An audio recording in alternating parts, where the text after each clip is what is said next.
Welcome to the Real Estate Espresso Podcast, your morning shot of what's new in the world of real estate investing. I'm your host, Victor Menashe. On today's show, we're talking about the fall in prices, the fall in real estate prices. There's a wide range of opinion on where real estate prices are heading in the next 12 months. Prices have continued to rise during the pandemic despite massive job losses, economic contraction, and falling revenues. The long-predicted fall in prices is now just starting to become visible. My family lived in New York City for about 25 years. My uncle lived on 5th Avenue and 72nd Street, and part of 5th Avenue is residential because it's overlooking Central Park. So the shopping street is one block east on Madison Avenue. A group of 3 properties recently came on the market back in August. They're located just a couple of blocks away on Madison Avenue and 70th Street. But before we talk about those properties, let me complete the picture of the neighborhood. Manhattan has many different areas. This is one of the most expensive areas, but not the most expensive area. It's not Billionaire's Row, which can be found about 12 blocks further south on 59th Street. This may be the second or third most expensive area in the city. Now, after my aunt and uncle died, their apartment was sold to Keith Richards from the Rolling Stones, and prices in the area have continued to appreciate. They've averaged over $6,000 per square foot for much of the past decade. In the last couple of years, prices have risen to over $7,000 per square foot, and in some cases even flirted with $8,000 a square foot. Not surprisingly, prices for retail space 1 block away have tracked these sky-high prices.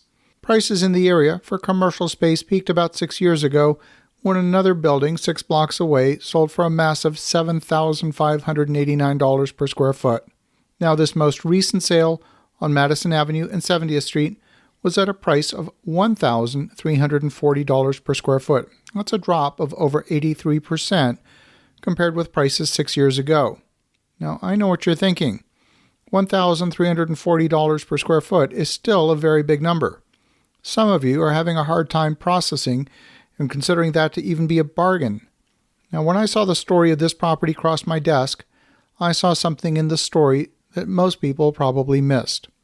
Most would be shocked by the drop in price. Some might be shocked by the continuing high price. Well, I saw the fact that there were 20 offers on the property. This was an auction environment, and to the other 19 buyers, this property was worth even less, probably much less. And when you have 20 offers, you're still in that auction environment, and in an auction, the buyer almost always ends up paying too much. These 3 buildings sold as a package for $45 million.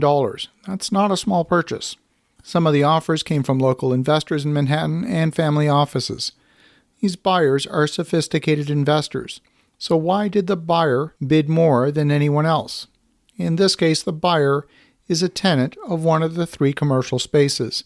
The entire 3-building purchase derives its rent from the other 2 commercial spaces and the residential tenants that are located on the 4 floors above the commercial spaces. It's a mixed-use property. By purchasing the property at a discount to the current market, the buyer is able to secure a lower lease cost for their own business and protect themselves from rent fluctuations in the future. This could be seen as a long-term play to cement their position in the market in a great area by exploiting a moment of pricing weakness. The buyer couldn't wait for a better opportunity to come along. This is the one and only building they occupy for their retail store in New York. And while this particular case study is of a singular property with a special buyer, the number of offers indicates that there's still a lot of money chasing a small number of deals. We're not hearing about many of these types of deals yet. This is just the beginning. And when the wave of distressed properties hits the market all at once, we'll be transitioning quickly from the multiple offer environment to one where there's just a single buyer having the opportunity to buy assets at the best possible price. Now, I regularly speak with investors who keep telling me they're having a hard time finding deals. My message to them is consistent. The smart money is being patient. The smart money didn't win the bidding war for this distressed property on Madison Avenue, even with a deep discount to the local market. These distressed properties are not appearing because of the freeze that governments have tried to impose on the markets. The industry has used the term shadow inventory in the past to describe properties that have not appeared yet on the market. But we don't quite have a shadow inventory yet. So I'm going to define a new term which I'm calling the invisible inventory. That invisible inventory will first transition to the shadow inventory before it transitions to the real market inventory of distressed properties. So be patient, folks. The wave is coming, and we're just seeing the tip of the iceberg. As you think about that, have an awesome rest of your day. Go make some great things happen. I'll talk to you again tomorrow.